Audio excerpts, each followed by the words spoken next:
Alright, let's keep trucking along in this next part of reacting to Myra West's video. But to get back on, like, the point that I really wanted to make, like, I think I made it, but I'm just looking for this, like, really pure, really beautiful, slow love.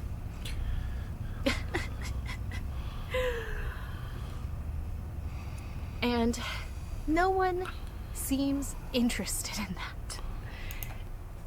Yeah, sounds awful. Sounds like building up a lot of emotion, a lot of risk.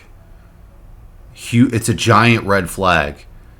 It's like one of the biggest red flags possible. People are going to think that you're just in it for a free meal, and that they're probably going to think you're actually dating someone else, and you feel guilty. That you going on a date with them must mean that you're cheating on somebody else. That's why you won't get that's why you won't show affection or any level of intimacy, is that you feel guilty because you're actually in a relationship with someone else, because clearly you don't want a relationship with them. It seems that if I'm not immediately, like... Immediately like what? If I don't have this sexual allure to men, if I'm not acting in a flirtatious, fun way immediately, they're not interested, or they lose interest. And... Well, yeah, if they're going on like 3-4 dates with you, and you're showing no interest in them, no interest in establishing a core part of a relationship that allows for all of the forms of connection in a relationship to naturally develop and grow, yeah, it's gonna be incredibly off-putting. They're gonna stop going on dates with you. Another part of me, all of this is just, like, I've thought about all of this, but please don't, like, take all of this with a grain of salt, because I don't know much right now, but I'm struggling. That's what I'm sharing. Another part is, I wonder if I should present, like, if I should get more in touch with and express my sexual side or sensual side. I'm not talking about, like, having casual sex at all. I'm talking about, like, just getting in touch with it more. It sounds like you're talking about touching yourself. Wouldn't hurt. But no, seriously, in dating though, you should. It's hard. You're putting yourself in the most awkward spot imaginable by doing what you're doing. You're just making dating way harder than it needs to be. But yeah, no guy's gonna be on board for this. But maybe, if you made it clear that, like, hey, once we're dating, like, you know, the juice is going to be worth the squeeze. Like, you're going to be getting a lot of, like, we're going to establish that physical connection eventually, and it's going to be like a normal relationship should be eventually, right? I don't know how you could present that and it not be, like, awkward. It's always going to come across as a huge red flag, and it's going to be an absolute deal breaker for most people. But I think there probably is a way that you could sort of properly represent that, right? Because I'm going to be honest with you, as a man, if I'm dating somebody and we're not hooking up, like, minimum once a week, then there's no way I'm staying in that relationship. Doesn't matter how long, how committed that relationship is. I could be with somebody for 10 years. I've never dated somebody for 10 years, but wouldn't matter. If I'm dating them 10 years and, like, a week goes by and we haven't hooked up, I'm out of there. I'm out. I'm gone. Dunzo. Absolute deal breaker, right? Because you're missing a... I'm not going to just at any point in a relationship suddenly be okay with a core part of it just being gone, just being wiped away. No. Because I was raised conservatively Christian. I was raised to be modest. And a lot of that was like sexual repression and sexual shame and all of that. And so it's religious. You said earlier in the video it's not because of religious beliefs, which I understand. Like, you don't, what you're saying is you don't hold these religious like beliefs that create all these enormous obstacles in dating. But the thing is even if you don't like believe in it, it still has affected you, like you're saying. So I thought it would eventually poke its head up in this video, because almost every video I've ever seen where these people, where they are into their late 20s, into their 30s, and they've practically never dated at all, it's basically always religion. I've kind of gone the other way. You know what's funny is that in Christianity, they actually over-sexualize women, because they kind of tell you that everything about you needs to be covered and held down and like repressed, because like even your hair is too sexy for a man to handle. So to an extent, I actually have like rebelled. I think that's part of why I'm so against being sexualized and why I hate it so much, is I hate when men look at me in a... This is why I said you should get some therapy for this. Because what you're describing, yeah, like there's some stuff going on with you. And I feel like it's kind of putting you down paths that are just circular, that are getting you nowhere, where you're stuck. And like, therapy is a great thing. It will allow you to get it will just change you, and that change will certainly be positive, right? It's not that like you're messed up or like broken or wrong entirely. It's that you're just kind of like lost in the woods, and it's kind of like therapy is like having a flashlight. You're lost in the woods, and it's just a flashlight. It just allows you to get around, to see stuff that you weren't quite able to see. It's not actually like guiding you. It's allowing you a tool to guide yourself. Sexual way. I've gone over that in the other videos, but I actually like don't want to be viewed as sexy or sensual, because I'm so sick of feeling like men are viewing me in a sexual lens instead of viewing me as a person. Now, I gotta say, with a heart. I find that very weird, right? Now, you don't know this yet because you haven't really dated, so you just haven't experienced this. Mostly in dating, what women want, right? Like, there's this idea that women want the bad boy. They want this guy who's confident. They want Chad. Now, what that actually is that women are attracted to guys who are attracted to them, right? Like, they're attracted to the fact that guys want to dick them down, that guys are looking to pipe them, right? Like, it's very appealing to women. It arouses them, right? They're just attracted to it. It's just biologically hardwired into people, right? It's so what you're explaining is that you're specifically like very put off by that. So it's actually that what you're experiencing is the complete opposite of what you should be experiencing, right? Now, I'm not saying you need to be like super turned on, ready to throw your clothes off, but I'm saying that I'll say it like this: just by making a certain statement, just by being flirtatious, we talked about flirting earlier, just by making a very flirtatious comment,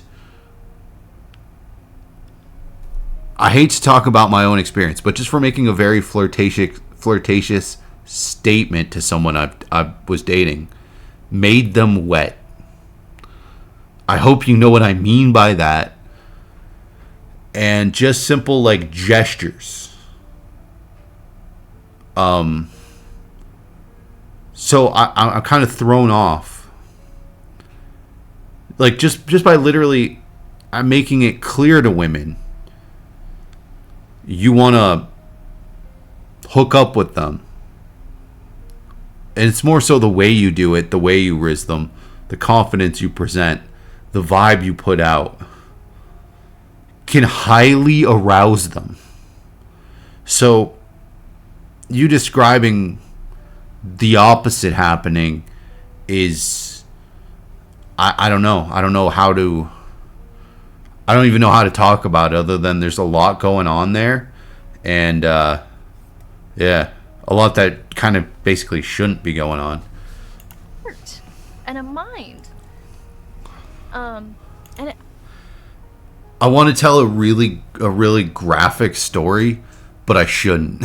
I actually think I just made that connection that it comes from my Christian upbringing, shockingly, where that's where I felt the most sexualized, because like my ankles were sexualized and my hair was sexualized and like everything was.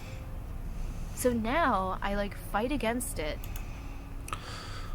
I'll just tell you some stories, right? I dated a woman where she asked me to break into her apartment, right? Like without the key. She said, "Oh, I'll leave my door unlocked." And she lived in an apartment building. What she wanted me to do, she asked me to do this, was to, on a random day, unexpectedly, without her knowing that this was going to happen, that she often leaves the door to her apartment unlocked. And this is going to sound crazy, and I'm definitely not going to name names, but you know how like in an apartment building anyone can get in there. You just kind of walk at a pace, and you just kind of catch up to somebody as they're also going into the building, or sometimes people will just like open the door for you. And since I was dating this person, like the people at the building would probably recognize me. Like I could just wait for somebody to recognize me and let me in. But what she wanted me to do was to enter the apartment building, go to her apartment while she's asleep, and start doing her. Just to like pull her clothes off while she's asleep and start doing her. Now, I didn't do this. I'm like, that sounds incredibly risky. Like, I get it. You're saying you're down for it. But listen to what you're describing. Like, what you're describing is a crime. Now, it's a crime, you're agreeing to it, so I don't know if that makes it not a crime, but I'm not going to do it. I also had somebody else at one point, a woman I was friends with, basically describe an exact setting and scenario for a dream they had where a similar type of thing where they dreamt that I just had my way with them in a very specific like room of a building, and that basically they wished that actually just happened, right? Like it turned them on. So I mean, and all that stuff's like not outside of the norm at all. And I don't know, I'm just confused because I'll tell this graphic story. I don't want to, but I'm not sure if it's super like pertinent to what she's saying, but I was dating this girl. I had been dating her for like 2 years. It was I think it was the longest relationship I've ever had. So we're hanging out, and like we're hanging out on her bed. She's laying on top of me, and we start making out. And she is kind of like, she's not like humping my leg, but her her goods are rubbing up against like my thigh, right? She's not like super. It's not like this like really aggressive grinding. We're just kind of like making out, like very standard. But hey, all of a sudden there was it's the. All of a sudden there was basically she squirted all over my leg, and we were both clothed, right? Like, yeah. And that was just off of like nothing.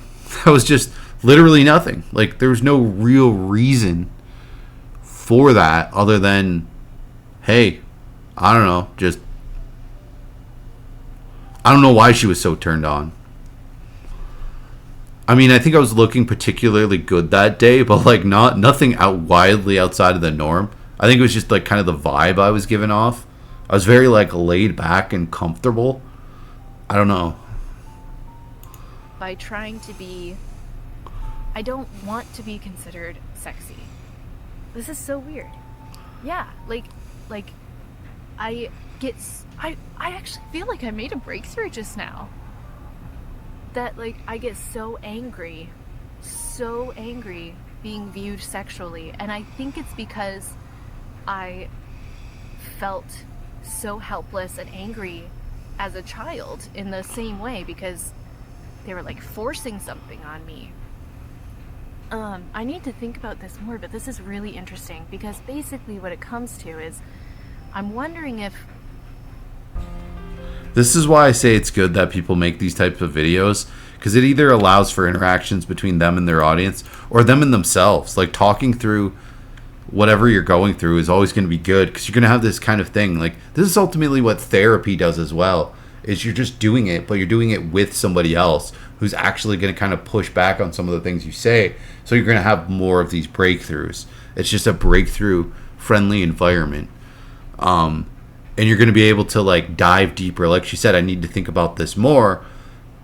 Doing so in therapy allows you to, hey, next week, it's somebody kind of keeping you accountable to being like, hey, did you think about more of this? What are your thoughts now? And in the moment, you can kind of like run through these ideas directly with another person. So yeah, I think therapy would help this person tremendously. And I think it would help almost everyone tremendously. Now, in a lot of places, it's incredibly expensive. I wish it wasn't, but yeah. I feel like I said, your whole view on like sexuality is it's wacky. It's out there. Like there's something very wrong with it. And hopefully you can change that and move forward, because what you're describing sounds very bizarre to me and very unlike any of the women I've dated. Like, in fact, entirely the opposite of the women I've dated. And I've dated women where we didn't hook up until several times, until like we met many times, or like where we were friends for a good length of time beforehand. But yeah, I'll see you in the next part.